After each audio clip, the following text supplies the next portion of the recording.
Ferrari did not reveal a faster car. They revealed something far more dangerous. They revealed a setup plan that could split Mercedes' entire Austrian Grand Prix weekend in two. Hamilton gets the kind of Ferrari that can stay calm under pressure, protect the tires, and turn the race into a long, patient attack. Leclerc gets the kind of Ferrari that can rotate sharply, strike in qualifying, and put Mercedes under pressure before the lights even go out. And that is where everything changes. Because Mercedes can defend against one Ferrari threat. But two Ferrari threats, built from the same car, attacking at different moments, with an engine upgrade path still waiting in the background, that is a much bigger problem. The most shocking part is that Ferrari is still not supposed to be complete yet. They still have a power gap to close. They still have questions to answer. But if this setup works in Austria, Mercedes may discover that Ferrari has not just prepared a car for Hamilton and Leclerc. Ferrari has prepared a trap. Subscribe to the channel. To understand why this matters, you have to ignore the easy headline for a moment. The headline says Ferrari revealed something about Hamilton and Leclerc's Austrian Grand Prix setup. But the real story is not the setup itself. The real story is what that setup tells Mercedes. Because Ferrari is not just preparing a car for Austria. Ferrari is preparing two different ways to attack the same weakness in Mercedes' weekend. And that is where the tension begins. On paper, Mercedes still has the safer argument. Their power unit is still treated as the reference. Their straight line strength is still the thing Ferrari has to chase. Ferrari still has a known power deficit, and that deficit does not disappear just because the car looks clever. But Formula One does not reward the team with the best single number. It rewards the team that builds the strongest complete weekend. Qualifying, race pace, tire life, energy use, braking confidence, strategy flexibility, driver trust. Every part connects to the next. And Ferrari's reveal suggests they are not trying to win Austria with one punch. They are trying to create pressure from two directions. That is why Hamilton and Leclerc matter so much. Hamilton's setup direction is about control. He needs a Ferrari that lets him breathe in the race. A car that does not surprise him when the tires begin to suffer. A car that gives him rear stability under braking, clean traction out of corners, and predictable energy delivery when he is trying to stay close enough to attack. Hamilton does not always need the car to feel explosive. He needs it to feel trustworthy. There is a huge difference. An explosive car can be brilliant for one lap, then punish the driver later. A trustworthy car lets Hamilton build a race slowly, corner by corner, lap by lap, until the pressure becomes almost invisible. That is one of the reasons he has been so dangerous throughout his career. He can turn patience into a weapon. And Austria gives him the perfect stage for that kind of pressure. The lap is short. The braking zones are heavy. The exits matter enormously. If the Ferrari can get out of corners cleanly, Hamilton can stay close even if Mercedes still has more pure power. If the hybrid energy arrives at the right moment, he can defend better, attack earlier, and stop Mercedes from relaxing on the straights. This is where Ferrari's strong traction becomes more than a technical detail. It becomes part of the race plan. Because traction is not just grip. Traction is confidence. It is the feeling a driver has when the rear tires accept the power instead of fighting it. It is the difference between launching out of a corner and waiting for the car to calm down. It is the difference between attacking the next straight and losing the move before it even starts. For Hamilton, that can change everything. If the Ferrari lets him apply throttle earlier, protect the tires better, and repeat the same clean exits over a long stint, Mercedes cannot simply rely on pulling away every time the road opens. They have to work. And when Mercedes has to work, strategy becomes complicated. But Leclerc's side of the garage is a different story. Leclerc's setup direction is about attack. He needs the Ferrari to feel sharp at the front. He needs the car to rotate quickly. He needs the balance to give him confidence the moment he turns in, because his biggest threat often arrives before the race has even started. Qualifying. That is where Leclerc can make Mercedes uncomfortable immediately. If Ferrari gives him a car that bites into corners and rotates cleanly through the middle of the lap, he can create pressure that no strategy model wants to see. Because starting ahead changes everything. It changes the first stint.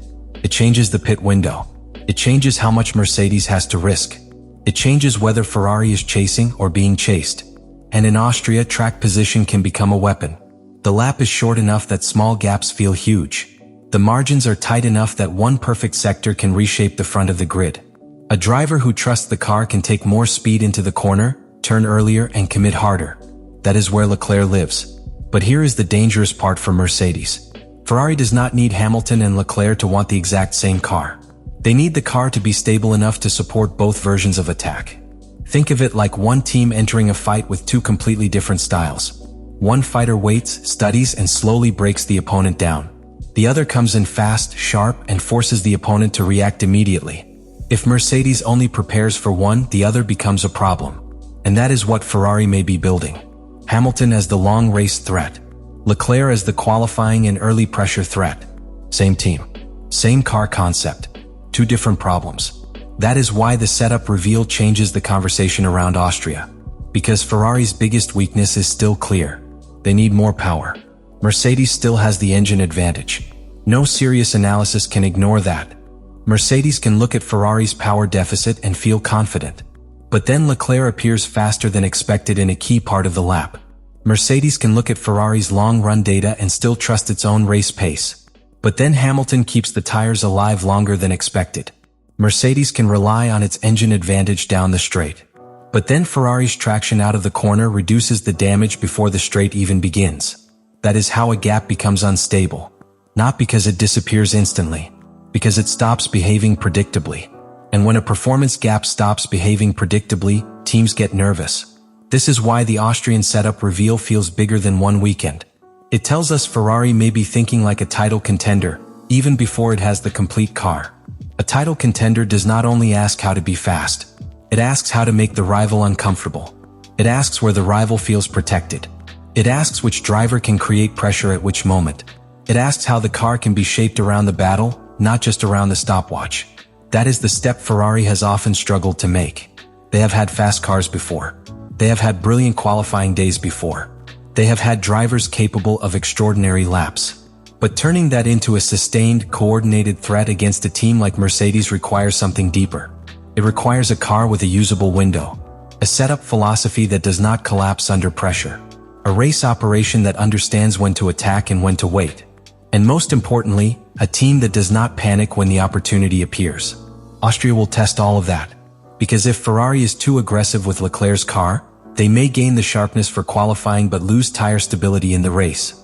If Ferrari is too conservative with Hamilton's car, they may protect the tires but lose the chance to stay close enough to attack. If they chase straight line speed too much, they may weaken the corners. If they add too much grip, Mercedes may punish them on the straights. Every setup choice has a price. And that is why this reveal is so fascinating. Ferrari is not choosing between good and bad. They are choosing between different types of risk.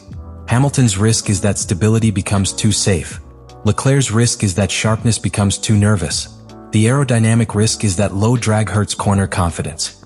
The engine risk is that chasing Mercedes too hard creates reliability pressure.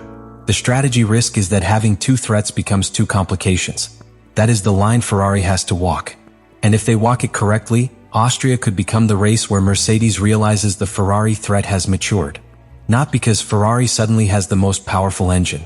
Not because Ferrari suddenly has no weakness. But because Ferrari may finally have a weekend structure that gives its drivers the tools to attack in different ways.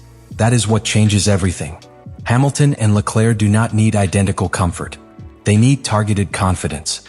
Hamilton needs to believe the car will stay with him deep into the race. Leclerc needs to believe the car will answer him instantly when he attacks. If both drivers believe, Mercedes loses one of its greatest advantages. Predictability. A predictable Ferrari is manageable. A Ferrari that is fast but fragile is manageable. A Ferrari that has one driver comfortable and the other searching is manageable. But a Ferrari that lets Hamilton and Leclerc attack from different angles is not manageable in the same way. It forces Mercedes into a fight that moves. And a moving fight is the hardest kind to control. That is the hidden meaning of the setup. It is not just about Austria. It is about Ferrari trying to become less obvious, less dependent on one strength, less vulnerable to one weakness, less easy for Mercedes to model and contain. That is why the next sessions matter so much. Not because one lap will prove everything, but because every lap will show whether the plan is alive. If Leclerc can find immediate bite, the first warning light turns on for Mercedes. If Hamilton can hold a stable race balance, the second warning light turns on. If Ferrari's energy deployment remains clean out of the slow corners, the third warning light turns on. If the car completes its work without major reliability alarms, the biggest warning light turns on. Because then the question is no longer whether Ferrari revealed a clever setup. The question is whether Ferrari revealed the first version of a complete attack.